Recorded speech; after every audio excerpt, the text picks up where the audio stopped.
order.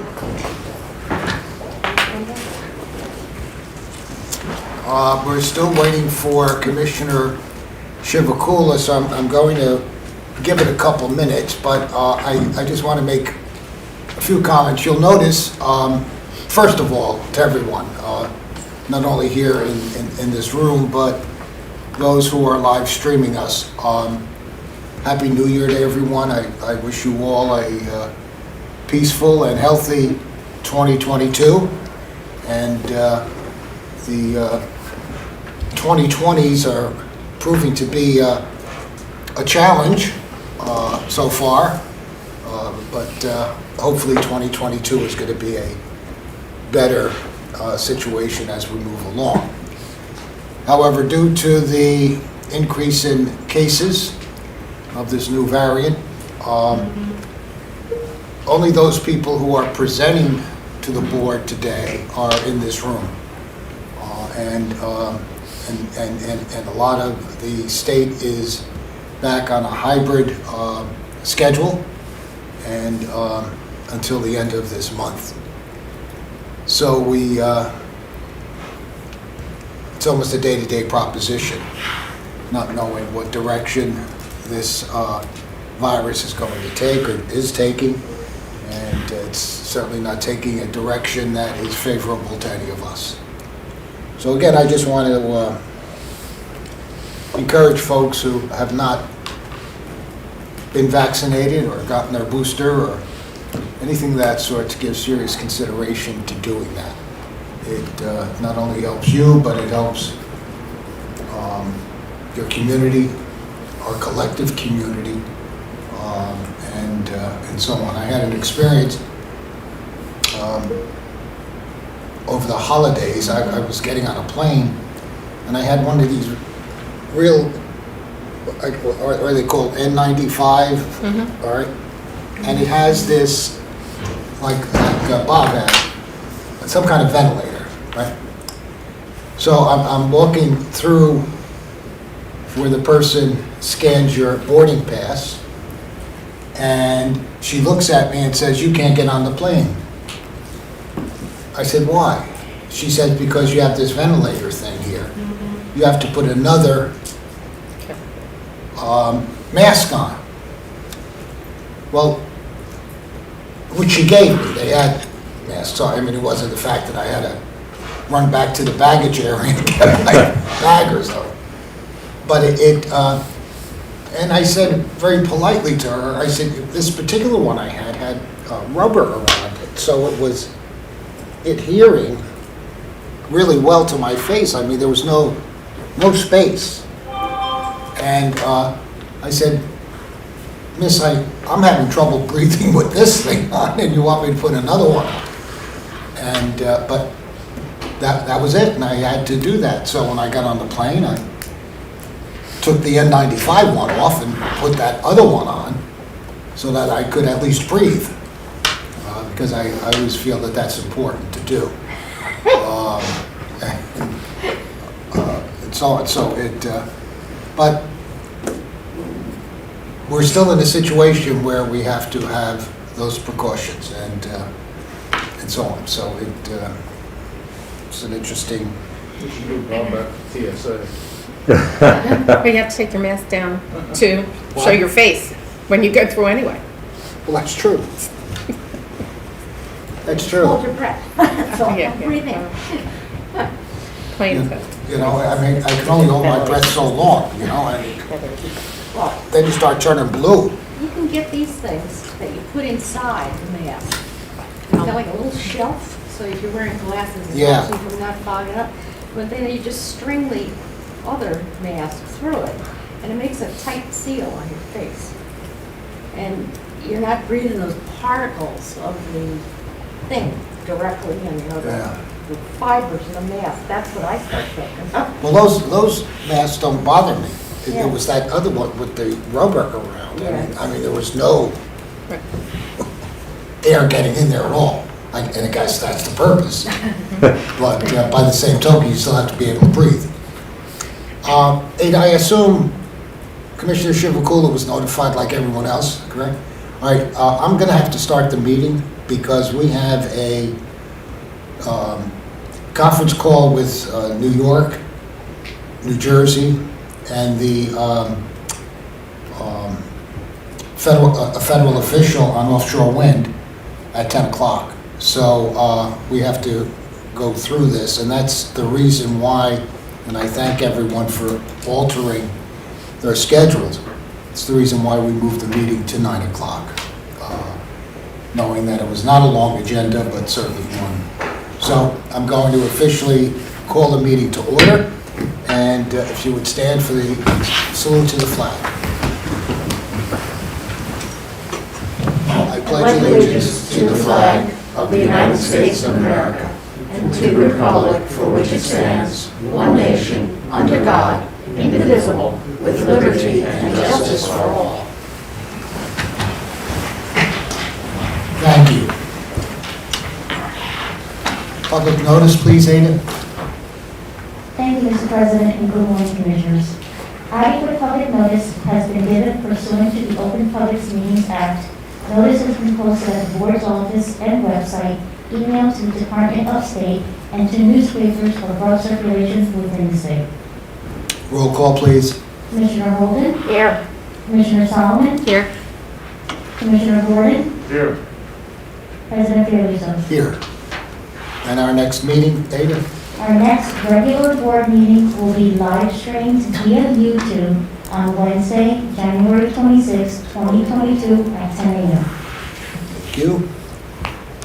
There will be no executive session today, but we do have a late starter A regarding water, and it's a matter of the town of Clinton, the petitioner versus the borough of Lebanon, the respondent.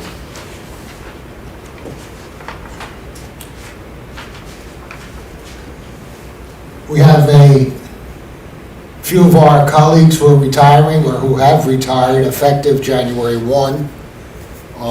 Charlie Chaska from Customer Assistance, 37 years Charlie has been here, and has dedicated those 37 years to serving the citizens of New Jersey. We have Jim Recollock from Audits. He's only been here 45 years. He's a short timer, and we have Richard Steffen, OCTV and telecommunications, 20 years of service to the state. And we have Beverly Tyndall from Energy. Beverly's only given us 38 years of her life. So I just want, and I know you all join me in wishing them well in their years of retirement, and that they all have a healthy, long retirement, and thank them for the service to the citizens of New Jersey. And on behalf of the governor, I congratulate them on moving to the next phase of their life. Later today, the governor will be making an announcement relating to offshore wind, and I assume that's going to occur after this 10 o'clock meeting. Again, I feel like a broken record with this. There's assistance available for people who are having difficulty paying their utility bills. Please, if you're in that situation, reach out. We want to help, and but we don't know that you need that help unless you let us know. So if you don't qualify for that help, please reach out to your utility and set up some kind of payment plan. The arrearages continue to grow, and for your own benefit, it's important to come up with some kind of plan, whether it's assistance, whether it's a plan with the utility, whatever it might be. So we'll continue to remind you about that. Do any of my colleagues have any opening remarks? Nope. Okay. Madam Secretary, the consent agenda, I'm glad I reminded you about that because you forget that a lot. That's the age. It's the age, yes. Thank you, Mr. President. On the following consent agenda items, 1A, 3A, 4A, 4B, 5A, 5B, 5C, and 9A. So moved. Second? Roll call? Commissioner Holden? Yes. Commissioner Solomon? Yes. Commissioner Gordon? Yes. President Fiordaliso? Yes. Our regular agenda, there are no items under audits for consideration. That brings us to energy. And Mr. Moran, you're up. Good morning. Good morning. On December 10th, the state's 4 electric distribution companies filed a joint petition requesting recovery of FERC-approved changes in firm transmission service-related charges related to an updated PSE&G FERC formula rate filing. The EDCs requested that the changes in rates be effective for services rendered on or after January 1, 2022. The EDCs also sought authority to charge or credit BGS customers over a 12-month period depending on the specific EDC rate design where it makes practical sense to do so. Based on the allocation of costs for the EDCs and their respective allocation among each EDC's customer service class, the monthly bill for a residential customer using 650 kilowatt hours per month will change by approximately the following amounts: a decrease of 33 cents for ACE, a decrease of 18 cents for JCP&L, a decrease of $6.54 for PSE&G, and a decrease of 65 cents for Rockland. Staff recommends the board approve the modifications to the BGS RSCP and BGS CIEP rates consistent with the petition, effective February 1st. Staff further recommends approval of the EDC's request to credit BGS customers over a 12-month period depending on the specific EDC rate design. And lastly, staff recommends that the EDCs be directed to file revised tariffs by February 1st. So moved. Second? Any questions, comments for Ryan? Roll call. On the motion to approve staff's recommendation, Commissioner Holden? Yes. Commissioner Solomon? Yes. Commissioner Gordon? Yes. President Fiordaliso? Yes. Thank you, Ryan. Thank you.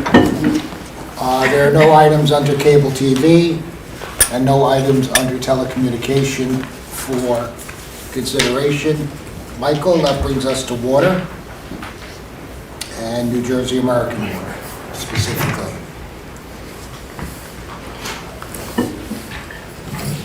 Good morning, Commissioners. Good morning. The item before you is a request by New Jersey American Water Company to waive a provision of its optional industrial wholesale tariff that applies specifically to Princeton University and Rutgers University. Basically, in a nutshell, the OIW tariff has specific usage and load factor requirements in order for an entity to remain on the OIW tariff.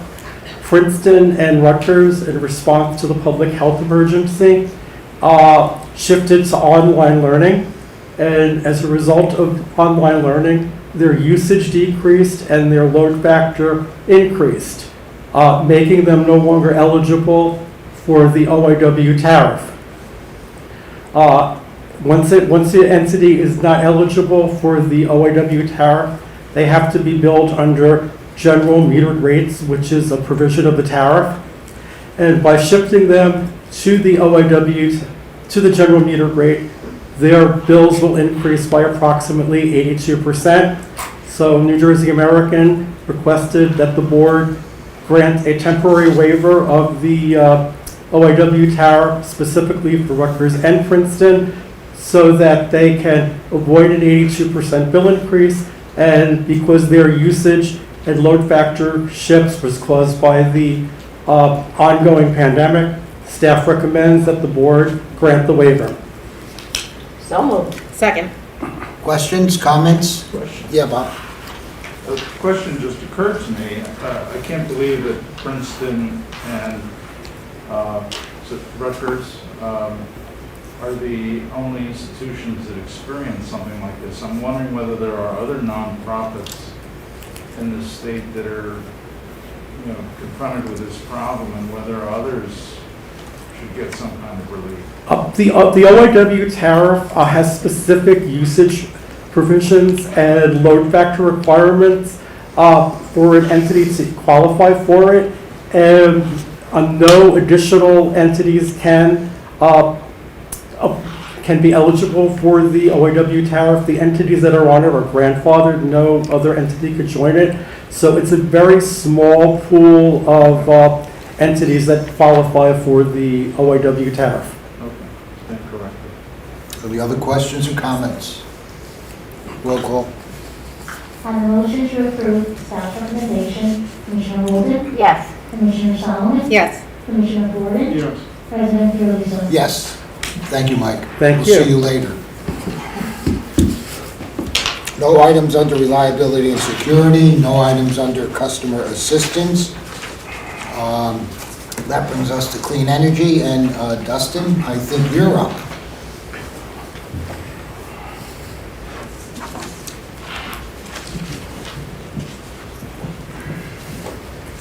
Morning, Mr. President Good morning. and Commissioners. Newark Urban Plaza Renewal submitted an application under the Pay for Performance New Construction Program, requesting board approval for a financial incentive of $627,099.28 for the installation of energy conservation measures at Newark Plaza Tower.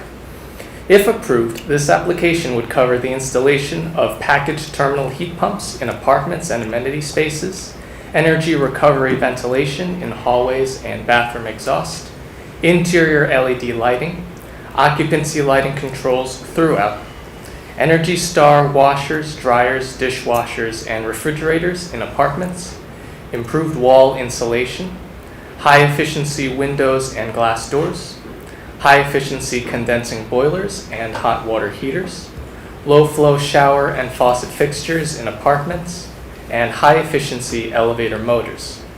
Annually, this project would conserve 279,294 kilowatt hours of electricity and 4,263 MMBTU of natural gas beyond ASHRAE 90.1-2013 standards. The proposed project has an estimated annual energy cost savings of $66,194. Staff recommends approval of the application for the total estimated incentive amount. So moved. Second. Questions, comments? Roll call. On the motion to approve staff's recommendation, Commissioner Walden, Yes. Commissioner Solomon, Yes. Commissioner Gordon, Yes. President Fiordaliso. Yes. Thank you, Dustin. Thank you. That brings us to our miscellaneous items, and the first miscellaneous item is going to be presented by Suzanne. Some readoptions here. Yes, yes. Is this on? If the green is on, it is. It is now. Okay, then it's on. Good morning, Commissioners. Good morning. It's a pleasure to see you all in person. Staff is proposing to readopt with substantial changes Board's existing rules contained within the New Jersey Administrative Code, NJAC 14:3 et sec, all utilities.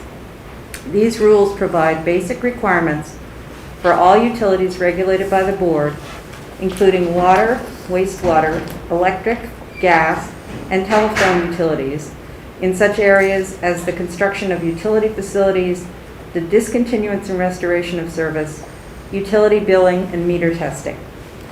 Pursuant to NJSA 52:14B-5.1b, the rules at NJAC 14:3 will expire February 11th, 2022. NJAC 14:3 is necessary and appropriate in that the rules will help ensure that New Jersey utility customers will receive safe, adequate, and proper service at reasonable rates. On September 23rd, 2021, Board staff held a stakeholder meeting. The purpose of the meeting was to address possible amendments to NJAC 14:3 and issues any issues, and their effect on the stakeholders. After the stakeholder meeting, the board collected comments from the stakeholder community for a period of 30 days through October 21st, 2021. The governor's office has reviewed and approved the proposed readoption. Staff recommends that the board approve the proposed readoption of this chapter with substantial and technical changes for submission to the OAL and publication in the New Jersey Register. If I could thank a number of people who worked on this, Jackie Hardy, Jackie Galka, Julie Ford, Mike Kammer, Jody Raines, Dean Tacliff, and Stacy Peterson. Thank you. It was a massive undertaking. Obviously it was, yes. And is there anybody who didn't work on it? Pretty much not. David Perrong as well from Julie's staff. Good. Well, thank you for mentioning all of them. Any questions or comments? It hasn't been moved yet. I'm sorry, It hasn't been moved yet. it hasn't? You didn't move it yet? Sorry, no, who's thanking everybody? Oh, Sorry. So moved. Second. no. Yeah. Okay. Just one. Only because I have a question. Any questions or comments? Yeah, only because I don't recall, getting a follow-up from you on that one issue that we had with reliability and security on the reporting. The language was changed. Okay. To you.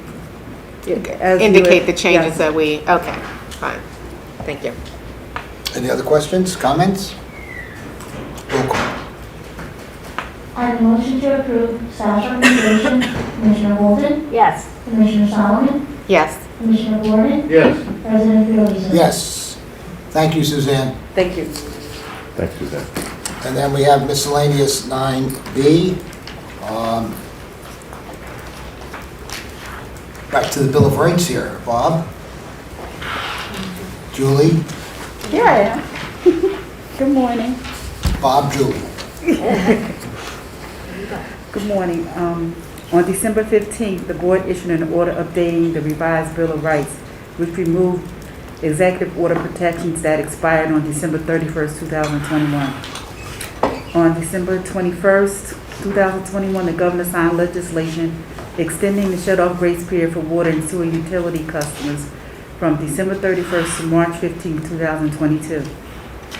The legislation also extended the payment plan provisions of Executive Order Number 246, requiring all utilities to offer a 12-month no-down payment, interest-free payment plan to customers prior to disconnecting service or imposing liens for non-payment of arrearages that accrued since the beginning of the public health emergency.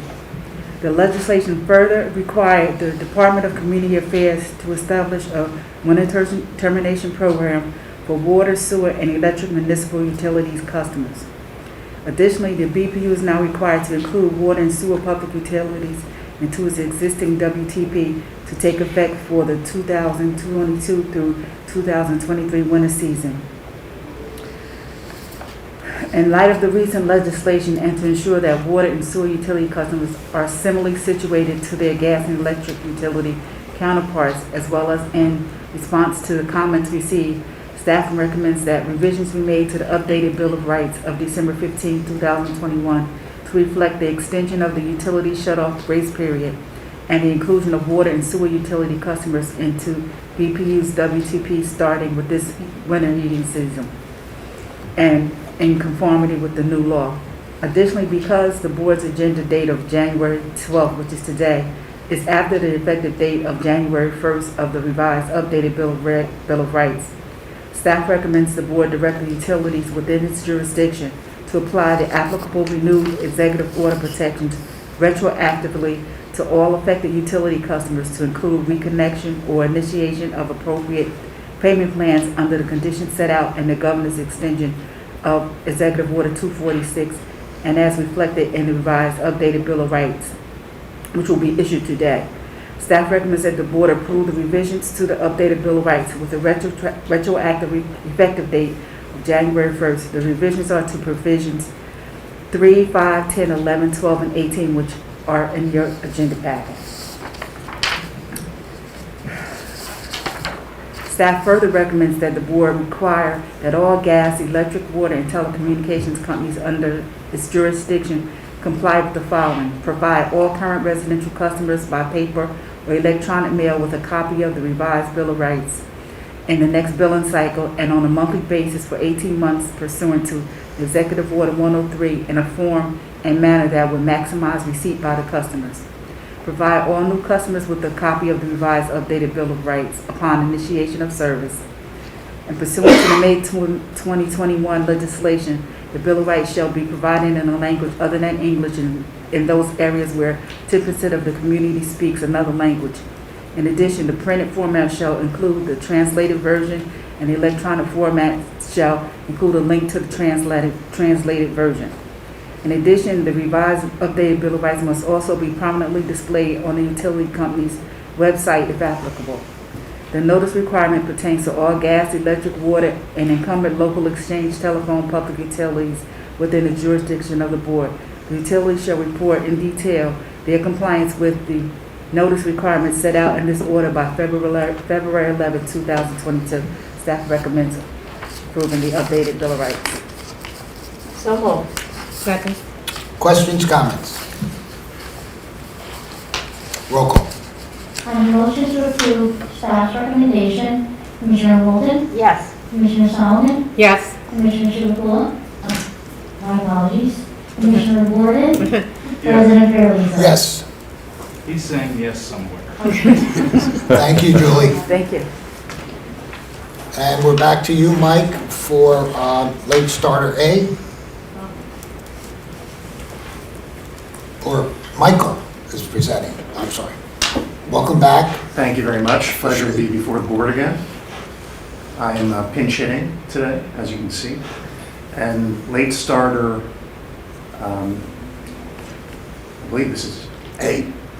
Late starter A, yes. Late starter A, thank you. Late starter A is with regard to the matter of the Township of Clinton versus the Borough of Lebanon. And staff's recommendation to the board today is not complex, it's more of a procedural issue, but the background and history to this matter is a little bit lengthy, so please bear with me. This matter was filed with the board on June 9th of 2021 in order to resolve a dispute between the town of Clinton, which operates a municipal water system and provides water to more than 1,250 customers outside of its borders, and the Borough of Lebanon regarding the cost allocation of a road replacement related to the installation of new water mains in Lebanon by Clinton, and an allegation that Lebanon has effectively denied municipal consent by insisting that Clinton's water department comply with Lebanon's recently enacted municipal ordinance regarding road replacement. This matter was transmitted to the Office of Administrative Law on June 29th of 2021 for determination as a contested case and was assigned to ALJ Gertzman. At the OAL, in August of 2021, Clinton moved and filed a motion to establish the jurisdiction of the OAL. And Lebanon filed a cross motion to dismiss for lack of jurisdiction. On October 18th of 2021, ALJ Gertzman concluded that he did in fact have jurisdiction to hear this matter, and he memorialized his decision in a letter order dated October 19th of 2021.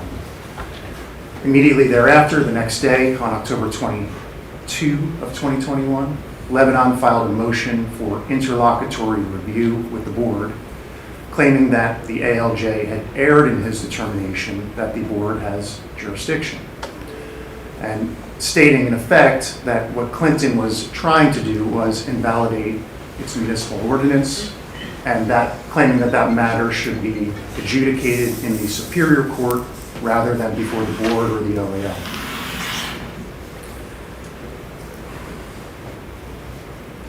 When that matter came before the board here, the interlocutory review, on November 17th of 2021, the board issued an order denying the motion for interlocutory review, and Lebanon, again, immediately appealed the board's order to the appellate division. By order dated January 3rd of this year and filed January 4th of this year, the appellate division granted Lebanon's motion for leave to appeal. And it also remanded this matter back to the board to review the ALJ's holding with regard to jurisdiction and to resolve Clinton's petition regarding whether or not they were effectively denied municipal consent. Today, staff recommends that the board approve the draft secretary's letter seeking additional briefs from the parties, giving them an opportunity to fully and completely address the issue of the board's jurisdiction so that the board might comply with the appellate division's direction, which is to rule on this matter in an expeditious manner. Thank you very much. Thank you, Michael. I'll move it. Second. Any questions or comments? Roll call. On the motion to approve staff's recommendation, Commissioner Holden, Yes. Commissioner Solomon, Yes. Commissioner Gordon, Yes. President Carrizo. Yes. That completes our official agenda. There are just a couple of things I would like to mention. The first of which is that I wanted to wish former Senate President Steve Sweeney well. He was the longest-serving Senate President in the history of New Jersey, and he is leaving the Senate, and I just wanted to thank him for his service to the state of New Jersey, his long service to the state of New Jersey. And also, I would like to congratulate the new leadership, particularly in the Senate, where the new Senate President is Senator Scutari from Union County, and the majority leader is Senator Teresa Ruiz from Essex County, and wish them well in their new roles. And the new minority leader is Senator Steve Warho from Sussex County, and I wish them all well in their new positions as we continue to interact. The Assembly basically stays the same, but as far as the Senate, that's where the big changes were. And as you know, we constantly interact with the legislature, both the Assembly and the Senate. And that's what makes the system work. We disagree many times. They disagree with us many times. But 99% of the time, we can always come to a compromise. And that's what democracy is all about. So, if there's no other comments, thoughts, we'll see you on the 26th. Stay well, stay safe, and please get vaccinated. Motion to adjourn. So moved. Second. All those in favor? Aye. Meeting's adjourned.